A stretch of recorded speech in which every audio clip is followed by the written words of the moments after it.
بسم اللہ الرحمن الرحیم۔ پچھلا سبق مضاعف کا گزر چکا تھا اور اس سے پہلے صحیح کا اور اس سے پہلے انٹروڈکشن والا۔ یہ سمجھیے کہ یہ سبق چوتھا سبق چل رہا ہے عربی صفت المصادر کا۔ محموز کیا ہے اس کو تھوڑی سی پہچان کرتے ہیں۔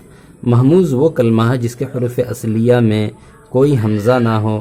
آپ تو سمجھ چکے ہیں محموز وہ کلمہ ہے جس کے حروف اصلیہ میں حمزہ نہ ہو۔ حروف اصلیہ کس کو بولتے ہیں میں نے پچھلے سے پچھلے والے سبق میں بتا رکھا ہے، تو آپ وہاں جا کے دیکھ سکتے ہیں۔ اگر آپ نے صحیح کو نہیں سمجھا، حروف اصلیہ کو نہیں سمجھا، تو آپ کو یہ باتیں سمجھ میں نہیں آئے گی۔ اب یہاں پہ آپ دیکھیں تو آپ کو پتہ چلے گا، اگر فا کلمہ کی جگہ ہو تو اس کو محموز الفا کہتے ہیں۔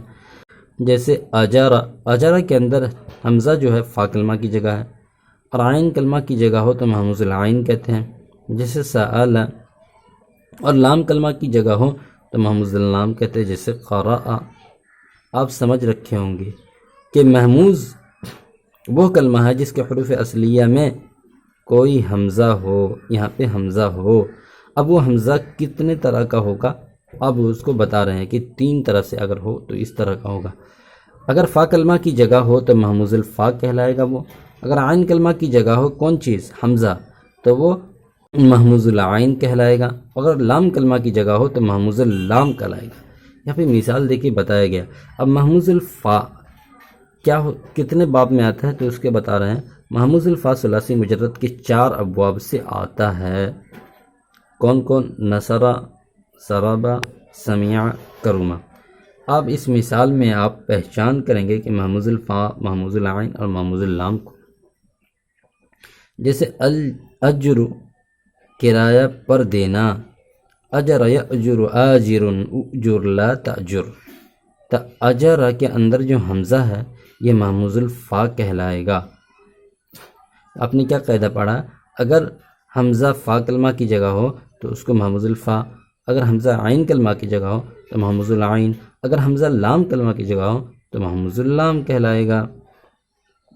اسی طرح ضربہ کی آپ کے اندر دیکھیں، ضربہ کے اندر آپ دیکھیں تو آپ کو پتہ چلے گا الادب دعوت کرنا، ادب یادب آدب ادب لا تادب۔ یہ صرف صغیر کی گردان ہے۔ صرف صغیر میں نے پچھلے سبق میں بتا رکھا ہے کہ صرف صغیر کیا ہوتا ہے، صرف کبیر کیا ہوتا ہے۔ آپ اس کی بھی پہچان خود کرے، سمجھے، تب جا کے آپ کو سمجھ میں آئے گا۔ یہ ہر پچھلا سبق اگلے سبق سے ٹچ ہے، تو پچھلے سبق کو آپ ضرور دیکھیں۔ سمع یسمع، الاسم گناہ گار ہونا، اسم یأسم آسم اسم لا تأسم۔ اسی طرح کرم یکرم، الابالۃ راہب و پارسا بننا، ابل یأبل آبل ابل لا تأبل۔ یہ محموز الفا کی مثالیں تھی۔ اور محموز العین، محموز العین ثلاثی مجرد کے 3 بابوں سے آتا ہے، سمع، فتح اور کروما۔ سمع کے اندر آپ مثال سے سمجھے، الرأم زخم کا بھر جانا، رئیم یرأم رائم ارام لا ترام۔ فتح یفتح سے الادب جانشی سے کام کرنا، اب یدأب دائب ادأب لا تدأب۔ اسی طرح کرم یکرم سے البأس دلہیر ہونا، بؤس یبؤس بئیس ابؤس لا تبؤس۔ محموز اللام ثلاثی مجرد کے 5 ابواب سے آتا ہے۔ جیسے نصر، ضرب، سمع، فتح، کرما۔ نصر کی مثال القراءۃ پڑھنا، قرأ یقرأ قارئ اقرأ لا تقرأ۔ ضرب یضرب کی مثال الہنء کسی کو کھانا وغیرہ دینا، ہنأ یہنئ ہانئ اہنئ لا تہنئ۔ سمع یسمع کی مثال الخطأ غلطی کرنا، خطئ یخطئ خاطئ اخطأ لا تخطأ۔ فتح یفتح کی مثال الادب شروع کرنا، بدأ یبدأ بادئ ابدأ لا تبدأ۔ کرم یکرم کی مثال البرء سبک دوش ہونا، برؤ یبرؤ بریء ابرؤ لا تبرؤ۔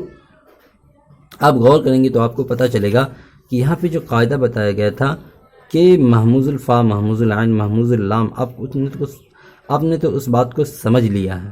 محموز الفا کے 4 باب ہوتے ہیں، نصرہ، ضربہ، سمع اور کرما۔ اور محموز العین کے صرف 3 باب ہوتے ہیں، سمیع، فتح، کروما، اور محموز اللام کے 5 باب ہوتے ہیں، نصر، ضرب، سمیع، فتح، کروما۔ اب اسی کے بیس اور بنیاد پر آپ سمجھے۔ اگلا سبق معطل کا چلے گا، تو اس سبق میں ملتے ہیں، تب تک کے لیے اپنا خیال رکھیے گا۔